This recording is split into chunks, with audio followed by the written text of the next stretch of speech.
ខ្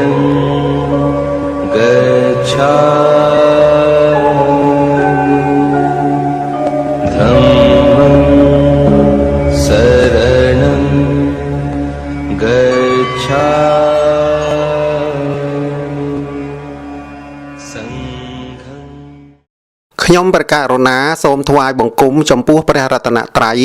ដោយសេចក្តីគោរពដ៏ខ្ពង់ខ្ពស់បំផុតដែលរកវត្ថុដតីស្មើពុំមានសូមថ្វាយបង្គំចំពោះព្រះថេរានុថេរៈគ្រប់ព្រះអង្គនិងសូមចម្រើនពរចំពោះពុទ្ធបរិស័ទអ្នកមានសទ្ធាជ្រះថ្លាដែលបានសិក្សាពុទ្ធប្រវត្តិក្នុងឱកាសនេះវីដេអូពុទ្ធប្រវត្តិទី3នេះនឹងសម្ដែងពីការតាំងព្រះនាមព្រះពោធិសត្វជាដើមទៅគឺកាលនោះព្រះពោធិសត្វរាប់ពីថ្ងៃប្រសូតមកបាន5ថ្ងៃព្រះរាជបិតាទ្រង់នឹងថ្វាយព្រះនាមទើបទ្រង់ឲ្យតាក់តែងរាជពិធីរយរាយដោយបុព្វជេតជាគម្រប់5ព្រះរាជាទ្រង់ឲ្យតាក់តែងមធុបាយៈទើបទ្រង់ឲ្យប្រជុំខត្តយៈនិងព្រាហ្មណ៍សេនាប្រមុខអាមាត្យក្នុងរាជនិវេសព្រះរាជាឲ្យអញ្ជើញព្រាហ្មណ៍108នាក់មកគង់លើអាសនៈហើយអង្គាសដោយផាត់តាហាដ៏ប្រណិតស្រេចហើយបញ្ជូនទៅទុកតែព្រាហ្មណ៍8នាក់ដែលមាននាមប្រកបគឺ1រាមព្រាហ្មណ៍2លក្ខណៈព្រាហ្មណ៍3យញ្ញព្រាហ្មណ៍4ថេជព្រាហ្មណ៍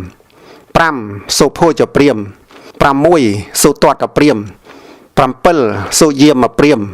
8កោនដញ្ញព្រាហ្មណ៍សុទ្ធសឹងតែជាអ្នកចេះចាំស្ទាត់ក្នុងត្រៃវេទជាងព្រាហ្មណ៍ទាំងពួងសូមបញ្ជាក់ត្រៃវេទវេទគឺសេចក្តីដឹងវិជ្ជាឬចំណេះគឺគម្ពីររបស់សាសនាព្រាហ្មណ៍កាលពីដើមមានត្រឹមតែ3យ៉ាងគឺ1ឫគវេទឬអិរុវេទជាពាក្យឆន្ទសម្រាប់សូត្រសរសើរពួកទេវតា2យជុរវេទឬយជុវេទជាពាក្យរាយរណ្ដំសម្រាប់សូត្របូជាឬបួងសួង3សាមវេទជាពាក្យឆន្ទសម្រាប់សូត្រក្នុងពិធីថ្វាយទឹកសោមវេទទាំង3ហៅរួមថាត្រៃវេទពួកព្រាហ្មណ៍ប្រកាន់ជឿថាមហាព្រហ្មប្រសិទ្ធិឲ្យកើតឡើងមិនមែនមនុស្សតាក់តែងទេក្រោយមកមានវេទមួយទៀតហៅថាអដ្ឋបវេទគឺវេទសម្រាប់សូត្រហៅឬសូត្របណ្ដេញខ្មោចបិសាចរួមទាំងអស់មាន4វេទព្រាហ្មណ៍ទាំងឡាយ7នាក់លើកមករៀមដៃ2ហើយទាយដោយចំណែក2ថាបបិទ្ធព្រះសមតិទេពកុមារដែលប្រកបដោយមហាពុរិសលក្ខណៈ32ប្រការនេះប្រកបដោយកតេ2ប្រការគឺបើកុមារនៅគ្រប់គ្រងគេហដ្ឋាននឹងបានសោយរាជសម្បត្តិជាស្ដេចចក្រប្រកបដោយធម៌បើទ្រង់ចេញបព្វជិនឹងបានត្រាស់ដឹងជាព្រះអរហន្តសម្មាសម្ពុទ្ធក្នុងលោកចំណែកកោនដញ្ញព្រាហ្មណ៍ដែលក្មេងជាងព្រាហ្មណ៍ទាំងឡាយនោះបានឃើញនៅលក្ខណៈ32ហើយក៏លើកមករៀមដៃតែមួយទាយថាកុមារនេះមិនបាននៅគ្រប់គ្រងគេហដ្ឋានទេពិតជានឹងបានត្រាស់ជាប្រពុតយ៉ាងពិតប្រាកដភាគទី6តាំងព្រះនាមព្រះរាជកុមារនិងរាជាភិសេកកាលនោះព្រាហ្មណ៍ទាំងឡាយ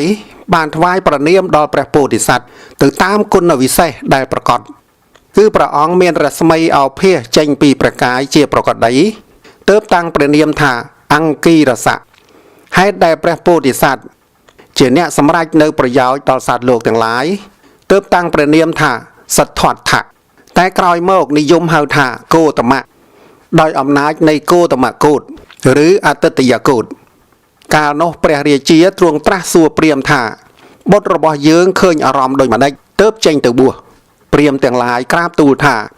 ព្រះរាជបុត្ររបស់ព្រះអង្គបានឃើញនិមិត្ត4ប្រការគឺ1មនុស្សចរា2មនុស្សឈឺ3មនុស្សស្លាប់4ភេទបព្វជិតគឺអ្នកបួសព្រះរាជាទ្រង់សន្តាប់ពាក្យព្រាហ្មណ៍ក្រាបទូលហើយទើបបង្គាប់រាជអាមាត្យថាតាំងពីថ្ងៃនេះទៅអ្នកទាំងឡាយកុំឲ្យមនុស្សមានសភាពយ៉ាងនោះចូលមកជិតកូនយើងឡើយគឺឲ្យនៅចម្ងាយ1គីឡូវុធក្នុងទិសទាំង4គឺ4គីឡូម៉ែត្រដើម្បីមិនឲ្យមនុស្សមានសភាពដូច្នោះមកឲ្យព្រះរាជកុមារឃើញលំដាប់នោះព្រាហ្មណ៍ទាំងនោះបានផ្ដាំបុត្រទាំងឡាយរបស់ខ្លួនដោយរៀងខ្លួនថាយើងចាស់ហើយព្រះរាជឱរសព្រះបាទសុទ្ធោទនៈនឹងបានត្រាស់ជាសัพពញ្ញូពុទ្ធយើងនៅមិនទាន់ទេ កាលបើព្រះរាជឱរសនោះទ្រួងបព្វជិបានត្រាស់ជាព្រះពុទ្ធហើយចូលអ្នកទាំងឡាយបួសក្នុងសំណាក់ព្រះពុទ្ធនោះចុះព្រាហ្មណ៍ទាំងឡាយ7នាក់នៅដរាបដល់អស់អាយុក៏ទៅកើតតាមយថាកម្មរបស់ខ្លួនមុនពេលដែលព្រះពោធិសត្វយាងចេញសាងព្រះភ្នោះឯកោណ្ឌញ្ញព្រាហ្មណ៍មិនមានរូគាភិអធិក៏ស្ថិតនៅឡើយចំណែកពួកញាតិទាំងឡាយបានបដិញ្ញាគ្នាថាព្រះសិទ្ធត្ថរាជកុមារបានត្រាស់ជាព្រះពុទ្ធក្តីបានជាស្ដេចចក្រក្តីសក្យវង្សទាំងនោះនឹងថ្វាយបុត្រ80000អង្គកោលយវង្សក៏ថ្វាយបុត្រ80000អង្គជាបរិវារចំណែកព្រះនាងសិរិមហាមាយាចាប់ពីថ្ងៃដែលប្រសូតព្រះពោធិសត្វមកបាន7ថ្ងៃព្រះនាងក៏សោយទីវង្គតទៅកើតក្នុងទុសិតទេវលោកព្រះនាងសោយទីវង្គតនោះមិនមែនហេតុព្រោះព្រះសូតព្រះពោធិសត្វទេតែដោយហេតុថាបុគ្គលដតីមិនសមគួរជាទីអាស្រ័យបដិសន្ធិក្នុងគោរបស់ព្រះនាងទៀតទេសូម្បីកាលព្រះពោធិសត្វមកចាប់បដិសន្ធិក្នុងពេលណាព្រះនាងបានរក្សាឧបោសថសិលមករហូតឯព្រះបាទសុទ្ធោទនៈក៏មិនឲ្យមានព្រះតីសែបនៅអសទ្ធមនឹងព្រះនាងឡើយព្រោះហេតុនេះទើបព្រះនាងត្រូវតែតិវង្គតហើយទៅកើតជាទេវបុត្រនៅឋានសួគ៌គឺលែងកើតជាស្ត្រីតែកើតជាបុរសរហូតទៅដរាបបានសម្រេចព្រះនិព្វាននេះជាធម្មតានៃមេត្តារបស់ព្រះពុទ្ធគ្រប់ព្រះអង្គក្រោយមកព្រះបាទសុទ្ធោទនៈបានប្រគល់ព្រះរាជបុត្រនោះឲ្យទៅព្រះនាងបជាបតិកោតមីជាមហេសីក្រោយចិញ្ចឹមតមកក្រោយមកព្រះនាងមានព្រះរាជបុត្រនិងព្រះរាជធីតារួម2ព្រះអង្គគឺ1នន្តៈ2រូបនន្ទាព្រះនន្តៈកុមារក្មេងជាងព្រះបរមពោធិសត្វ2ឬ3ថ្ងៃប៉ុណ្ណោះទោះជានាងមានព្រះរាជបុត្រផ្ទាល់ព្រះអង្គក៏ដោយក៏មិនយ៉ាងព្រះハរតីឲ្យស្រឡាញ់បុត្រទាំងពីរនោះជាងព្រះសិទ្ធត្ថឡើយកាលនន្តៈកុមារប្រសូតមកនាងបជាបតិកោតមីបានឲ្យមេនំបំបៅព្រះនាងសោតក៏ជាមេនំបំបៅព្រះពោធិសត្វជារៀងដរាបមកឯព្រះភូសាតែងព្រះកាយរបស់ព្រះពោធិសត្វជាសម្ពួតសាច់ម៉ត់ហើយទន់សុទ្ធតែទិញមកពីនគរកាសីគឺល្អជាងកន្លែងដតីក្នុងសម័យនោះថ្ងៃមួយកាលជាខាងក្រោយមកព្រះរាជាទ្រង់ឲ្យអាមាត្យតាក់តែងព្រះនគរកាលទ្រង់ស្ដេចយាងទៅកាន់ទីច្រត់ព្រះនង្គ័លព្រះអង្គឲ្យនាំព្រះរាជឱរសទៅជាមួយផងក្នុងទីចិត្តនោះមានដើមចម្ពូព្រឹកមួយដើមមានមែកនិងស្លឹកក្រាស់ចិត្តមានសន្តានដូចជាមណ្ឌបបានចងពីដានវិចិត្រដោយផ្កាមាសពីខាងលើឲ្យបិទបាំងដោយរនាំងជុំវិញព្រះរាជាទ្រង់ឲ្យរៀបចំទីសាយនាគឺទីផ្ទុំថ្វាយព្រះពោធិសត្វក្រោមដើមព្រីងនោះទើបស្ដេចយាងច្រត់ព្រះនង្គ័លមេនំទាំងឡាយឲ្យព្រះពោធិសត្វផ្ទុំហើយក៏បបួលគ្នាទៅមើលស្ដេចច្រត់ព្រះនង្គ័លព្រះពោធិសត្វទ្រង់តូចមិនឃើញអ្នកណាមួយសោះជាពេលស្ងាត់ក៏តើនចាកអាសនៈទ្រង់គង់ផ្គត់ព្រះភ្នែនកំណត់យកអានាបាណសតិញ៉ាំងបឋមឈានឲ្យកើតឡើងពេលនោះស្រមោលនៃដើមឈើទាំងឡាយឯទៀតតែងតែជ្រេទៅឯស្រមោលដើមព្រីងនោះនៅមូលថ្លុំឥតជ្រេឡើយមេនំត្រឡប់មកវិញបានឃើញព្រះពោធិសត្វគួងលើសយនាដូច្នោះទើបទៅក្រាបបង្គំទូលព្រះរាជាព្រះអង្គយាងមកមើលបដិហាក៏ថ្វាយបង្គំព្រះរាជបុត្រម្ដងទៀតនេះជាលើកទី2ព្រះបាទសុទ្ធោទនៈទ្រង់ច្រត់ព្រះនង្គ័លស្រេចហើយលុះសាយនហសម័យទ្រង់នាំព្រះពោធិសត្វចូលនគរវិញព្រះពោធិសត្វមានព្រះជន្មចម្រើនបាន7ព្រះវស្សាព្រះរាជាទ្រង់ត្រាស់សួរអាមាត្យទាំងឡាយថាក្មេងមានអាយុ7ឆ្នាំស្រឡាញ់របស់អ្វីអាមាត្យក្រាបបង្គំទូលថាក្មេងអាយុ7ឆ្នាំចូលចិត្តលេងទឹកទើបព្រះរាជាទ្រង់ឲ្យជាងជីកស្រះបោករណីខណៈនោះក៏ក្តៅទៅដល់អាសនៈស្ដេចអមរិន្ទ្រាធិរាជទើបស្ដេចត្រាស់ប្រើវិសកម្មទេវបុត្រមកនិមិត្តស្រះថ្វាយវិសកម្មទេវបុត្រក៏ចុះមកនិមិត្តស្រះបោករណី3ស្រះប្រកបដោយកែវ7ប្រការស្រះមួយដាំឈូកសមួយដាំឈូកក្រហមជាដើមហើយចាត់ឲ្យមានរបៀបនិងមានគ្រឿងលេងផ្សេងសុទ្ធតែទិញមកពីនគរកាសីគេនិយមថាជារបស់ប្រណិតហើយមានតម្លៃខ្ពស់ទាំងនេះក៏ដើម្បីឲ្យព្រះអង្គពេញព្រះハរតី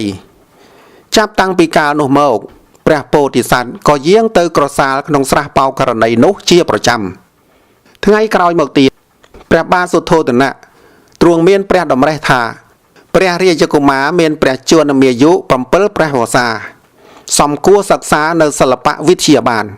ទ្រង់នាំព្រះរាជបុត្រទៅថ្វាយការសិក្សាក្នុងសំណាក់គ្រូវិស្វាមិត្រទ្រង់សិក្សាបានយ៉ាងឆាប់រហ័សចប់វិជ្ជារបស់គ្រូលុះព្រះពោធិសត្វមានជន្មាយុ16វស្សា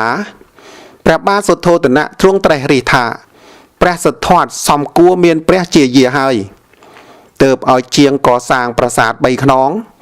សំគួរដល់រដូវទាំង3គឺប្រាសាទមួយមាន9ជាន់សំគួរដល់រដូវរងាប្រាសាទមួយមាន7ជាន់សំគួរដល់រដូវក្តៅប្រាសាទមួយមាន5ជាន់សំគួរដល់រដូវភ្លៀងលុះធ្វើប្រាសាទរួចហើយព្រះរាជាទ្រង់បញ្ជូនព្រះរាជបណ្ដាំដល់ស្ដេចសក្យៈទាំងពួងឲ្យបញ្ជូនព្រះរាជធីតាមកថ្វាយស្ដេចសក្យៈទាំងឡាយក៏តបមកវិញថាព្រះរាជបុត្រព្រះអង្គគ្រាន់តែមានរូបល្អប៉ុន្តែរវល់ខ្វល់ខ្វាយនឹងលបែង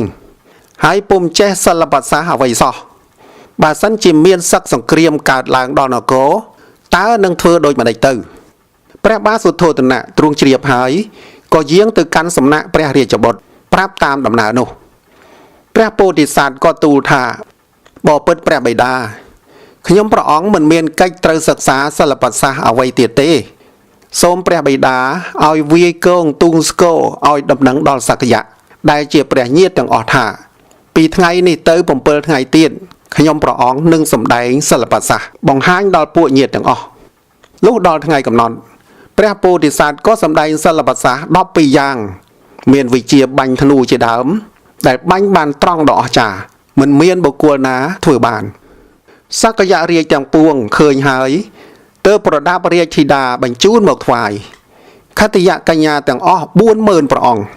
ព្រះរាជាទ្រង់ឲ្យរៀបចំធ្វើរាជាភិសេកព្រះពោធិសត្វក្នុងរាជសម្បត្តិ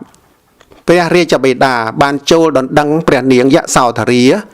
ឬពំពាមកធ្វើជាព្រះជាយារបស់ព្រះពោធិសត្វ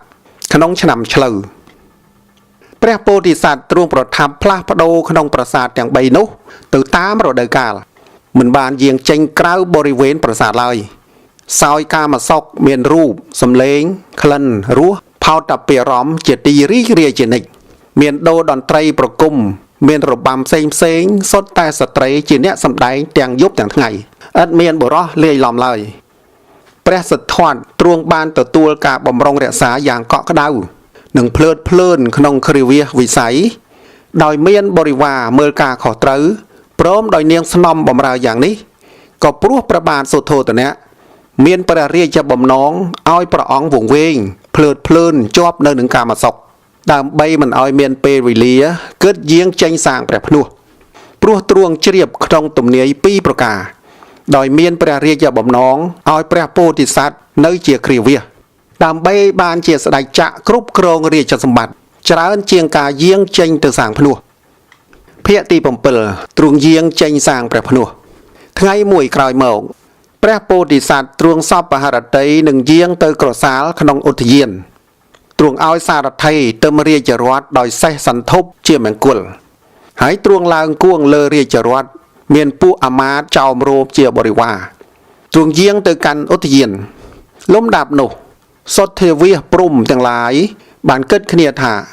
ការត្រាស់ដឹងនៃព្រះសិទ្ធត្ថកុមារក៏ជិតណាស់ហើយយើងនឹងសម្ដែងនៅបុព្វនិមិត្តឲ្យប្រកបហើយក៏ឲ្យទេវបុត្រមួយអង្គនិមិត្តធ្វើជាមនុស្សចាស់ជរាមានធ្មេញបាក់សក់ស្កូវខ្នងកោងដៃកាន់ឈើច្រត់ញ័រទៅត្រឹកដើរទៅខាងមុខព្រះពោធិសត្វនិងសារថីបានឃើញប្រកបព្រះពោធិសត្វសួរសារថីថាមនុស្សនោះជាអ្វីសារថីក៏ក្រាបបង្គំទូលថាមនុស្សចាស់គ្រប់គ្នាត្រូវតែចាស់សូម្បីព្រះអង្គឬទូលបង្គំក៏ចាស់ព្រះអង្គមានសេចក្តីសង្វេគហើយទ្រង់ឲ្យនាយសារថីត្រឡប់ព្រះរាជរថមកវិញព្រះបាទសុទ្ធោទនៈត្រាស់សួរសារថីថាហេតុអ្វីបានជាកូនរបស់យើងឆាប់វិលមកវិញម្លេះ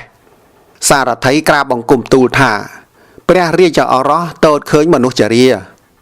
ព្រះបិតាទ្រង់ព្រះតម្រេះថាកូនអញបានឃើញមនុស្សចាស់ទប់ពលភាពហើយ មុខជានឹងចេញទៅបួសពុំខានហើយទ្រង់ត្រាស់បង្គាប់ថាអ្នកទាំងឡាយចូលចាត់ចែងស្រីរបាំឲ្យច្រៀងរាំថ្វាយកូនយើងយ៉ាងឆាប់ដើម្បីកុំឲ្យនឹកភ្នែកទៅរកបព្វជិឲ្យសោះមិនតែប៉ុណ្ណោះព្រះអង្គទ្រង់ដាក់កំហិតឲ្យរាជបុរសយាមល្បាតប្រាសាទនៃព្រះរាជបុត្រកំណត់ទីកន្លះយោជន៍ដោយជំវិញដើម្បីការពារកុំឲ្យមនុស្សមានភេទចាស់ជរាចូលមកជិតព្រះពោធិសត្វបានឡើយ4ខែក្រោយមកព្រះអង្គទ្រង់យាងទៅម្ដងទៀតបានជួបនឹងមនុស្សមានជំងឺឈឺបំរះននាលព្រះពោធិសត្វសួរសារថីថាមនុស្សនោះជាអ្វីសារថីក្រាបបង្គំទូលថានោះមនុស្សឈឺគ្រប់គ្នាត្រូវតែឈឺសំបីព្រះអង្គឬទូលបង្គំក៏ឈឺព្រះអង្គមានសេចក្តីសង្វេគទ្រង់ឲ្យនាយសារថីត្រឡប់ព្រះរាជរដ្ឋមកវិញព្រះបិតាទ្រង់ជ្រាបហេតុដូច្នោះហើយទ្រង់ឲ្យរាជបុរសទៅចាំរក្សានៅចម្ងាយប្រមាណ3គីវុធគឺ12គីឡូម៉ែត្រដោយជុំវិញប្រាសាទដើម្បីកុំឲ្យមានមនុស្សឈឺចូលមកជិតព្រះរាជកុមារ4ខែក្រោយមកទៀតទ្រង់ស្ដេចយាងទៅជាគម្រប់ទី3ពេលនោះទេវតានិមិត្តឲ្យឃើញមនុស្សស្លាប់ទ្រង់សួរសារថីថាមនុស្សនោះជាអ្វីសារថីក៏ក្រាបបង្គំទូលថានោះមនុស្សស្លាប់គ្រប់គ្នាត្រូវតែស្លាប់សូម្បីព្រះអង្គឬទូលបង្គំក៏ស្លាប់ព្រះអង្គមានសេចក្តីសង្វេគទ្រង់ឲ្យនាយសារថីត្រឡប់ព្រះរាជរដ្ឋមកវិញព្រះបាទសុទ្ធោទនៈត្រាស់សួរសារថីហើយទ្រង់ឲ្យរាជបុរសថែរក្សាព្រះពោធិសត្វដូចនៃមុននោះដែរក្នុងទីនេះនឹងលើកជាសំណួរគឺទេវបុត្រមួយអង្គនិមិត្តធ្វើជាមនុស្សចាស់មានធ្មេញបាក់សក់ស្កូវខ្នងកោងដៃកាន់ឈើច្រត់ញ័រទៅត្រឹកព្រះពោធិសត្វសួរសារថីថាមនុស្សនោះជាអ្វីសំណួរសួរថាកាលនោះព្រះពោធិសត្វក៏មានព្រះជន្មាយុ28ឬ29ព្រះវស្សាព្រះអង្គមិនដែលឃើញមនុស្សចាស់ទេឬក៏ព្រោះអាយកោគឺជីតាព្រះបិតាសំបីព្រះកាយរបស់ព្រះពោធិសត្វក៏ចាស់ហើយអ្វីបានជាព្រះអង្គមិនស្គាល់មនុស្សចាស់ឬទាល់តែធ្មេញបាក់សក់ស្កូវខ្នងកោងដៃកាន់ឈើច្រត់ញ័រទៅត្រឹកទើបហៅថាមនុស្សចាស់នឹងមួយទៀតមនុស្សឈឺក៏ព្រះអង្គមិនស្គាល់ចុះស្ត្រីបម្រើរាប់ម៉ឺននាក់មិនមានអ្នកណាឈឺទេឬនេះជាសំណួរដើម្បីឲ្យអ្នកសិក្សាទាំងឡាយយកមកពិចារណាប៉ុណ្ណោះ4ខែក្រោយមកព្រះពោធិសត្វទ្រង់យាងទៅជាគម្រប់ទី4ទេវតាបាននិមិត្តឲ្យឃើញបព្វជិតគឺភេទអ្នកបួសមានសម្លៀកបំពាក់សមរម្យល្អទ្រង់ត្រាស់សួរសារថីថាមនុស្សនោះជាអ្វីដោយអំណាចសុទ្ធាវាសព្រំបានបញ្ចូលចិត្តសារថីឲ្យក្រាបទូលថានោះជាភេទបព្វជិត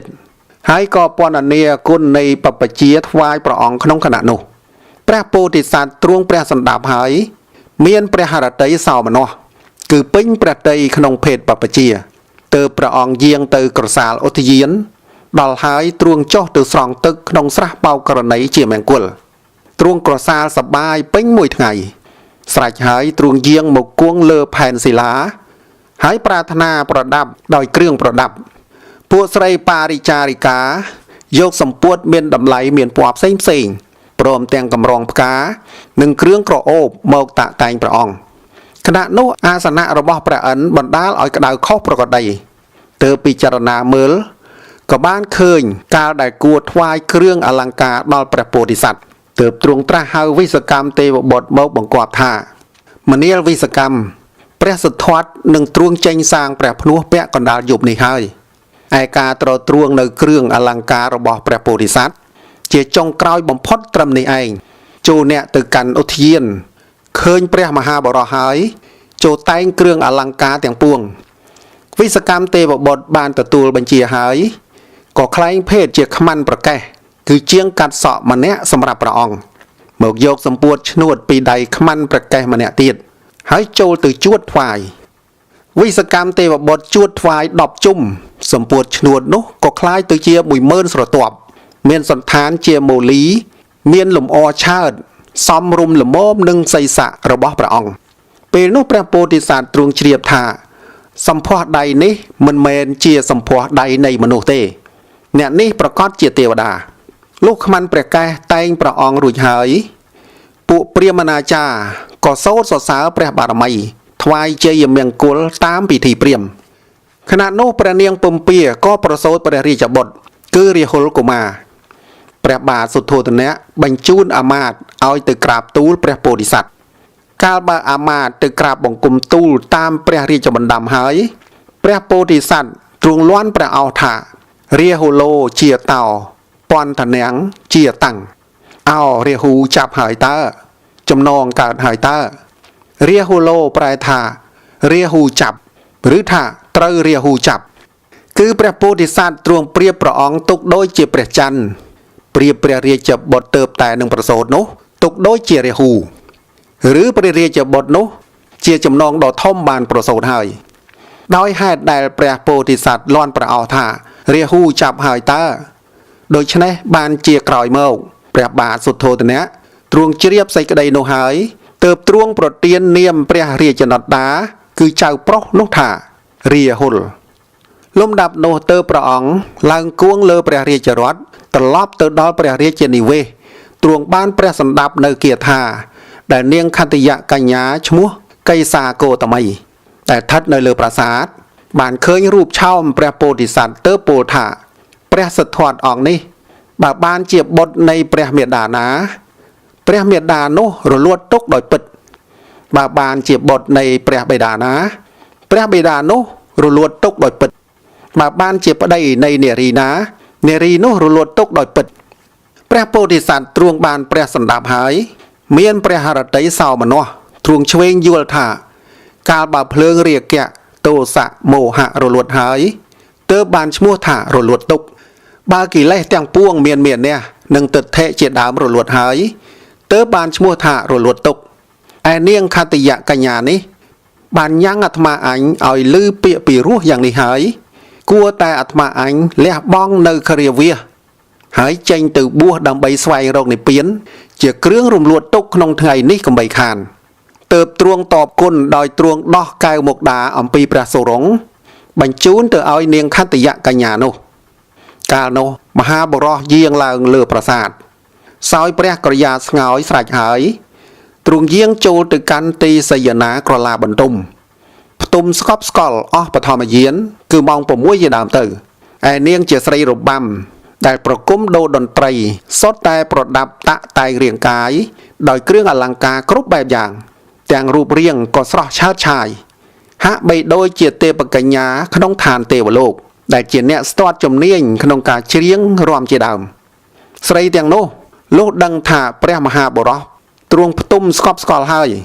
ក៏លែងប្រគំហើយដេកលក់អស់ទៅបានសម្ដែងវិបការៈផ្សេងមានដេកអាក្រាតកាយស្រីខ្លះដេកហាមាត់ខ្លះរបូតសម្ពុតជាដើមលុះដល់មជ្ឈមយាមគឺម៉ោង10ជាដើមទៅព្រះអង្គទ្រង់តើនឡើងទ្រង់តោតឃើញវិបការៈនៃស្ត្រីរបាំក៏មានសេចក្តីសង្វេគនឿយណាយយ៉ាងខ្លាំងព្រោះឃើញក្នុងប្រាសាទនោះដូចជាពាសពេញទៅដោយសាកសពគួរឲ្យខ្ពើមរអើមជាទីបំផុតព្រះតីរបស់ព្រះអង្គក៏រឹតតែតូទួនទៅក្នុងភេទបព្វជិតរឹតតែខ្លាំងឡើងទើបទ្រង់ដាស់ឆាណៈអាមាត្យឲ្យទៅនាំសេះកន្តកៈអាជាណីមកឆាណៈអាមាត្យទទួលព្រះរាជបញ្ជាហើយក៏ទៅប្រដាប់តាក់តែងសេះកន្តកៈដោយគ្រឿងអលង្ការទាំងពួងសេះកន្តកៈនោះកាលនាយឆាណៈអាមាត្យកំពុងរៀបចំគ្រឿងប្រដាប់ដូច្នោះក៏បានដឹងច្បាស់ថាការរៀបចំម្ដងនេះមាំមួនប្លែកណាស់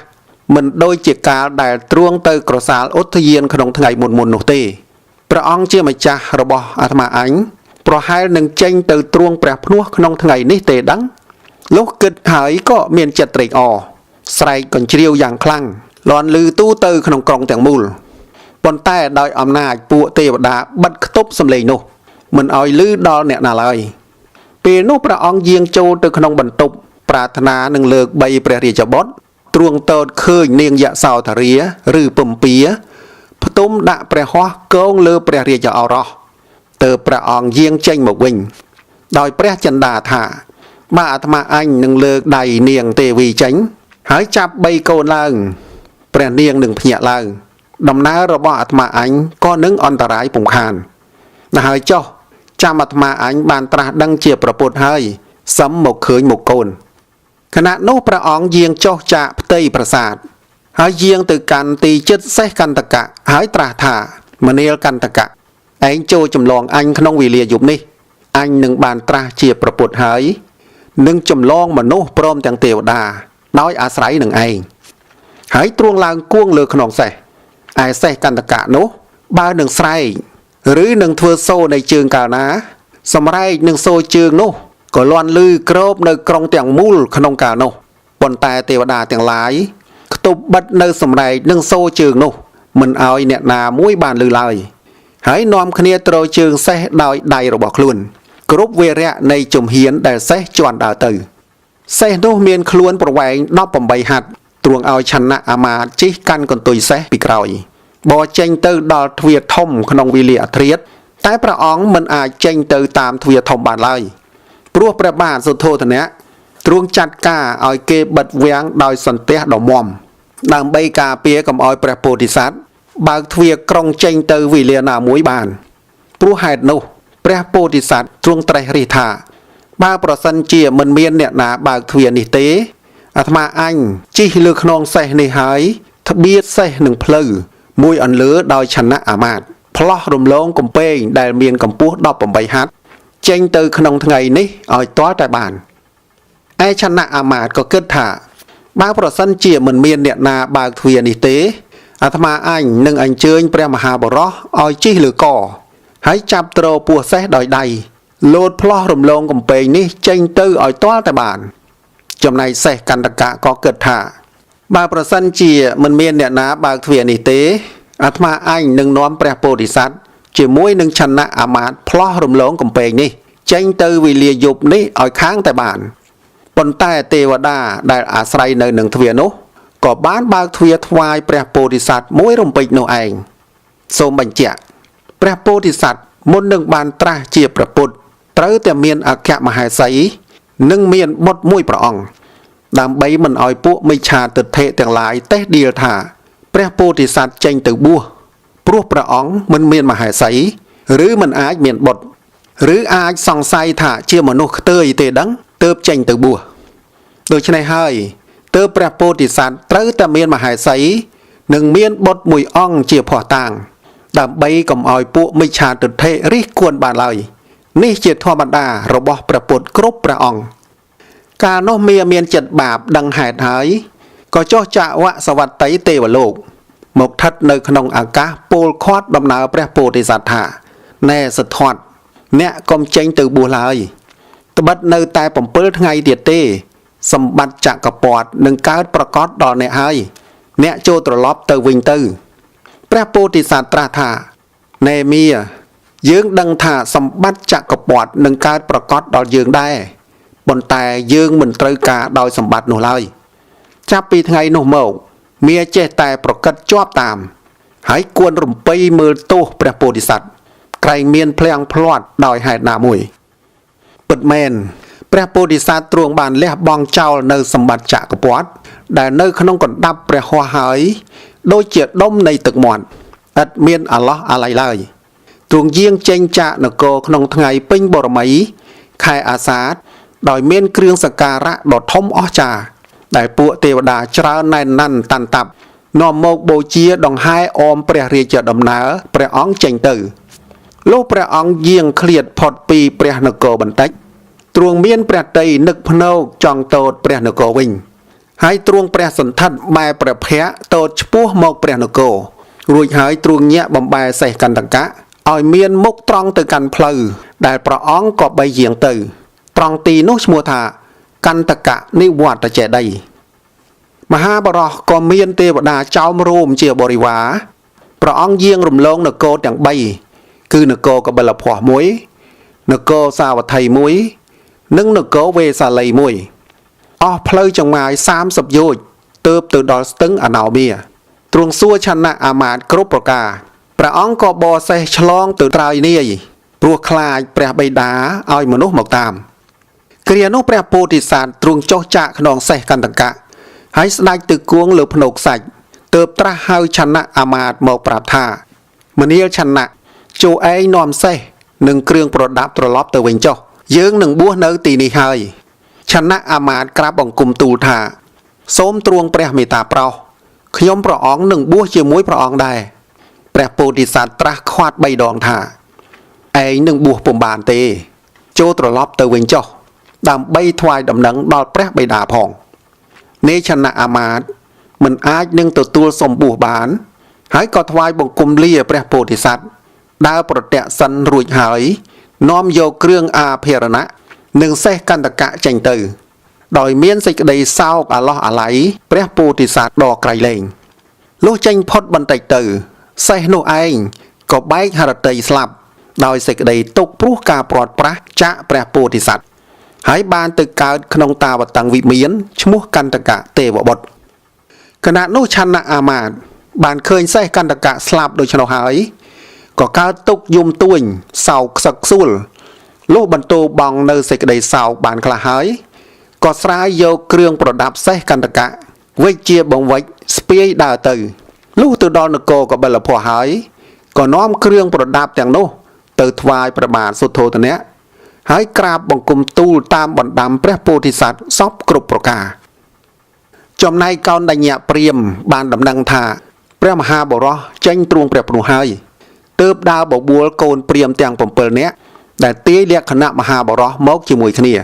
ឯកូនព្រាហ្មណ៍ក៏មិនព្រមព្រៀងគ្នាទាំង7នាក់នោះឡើយ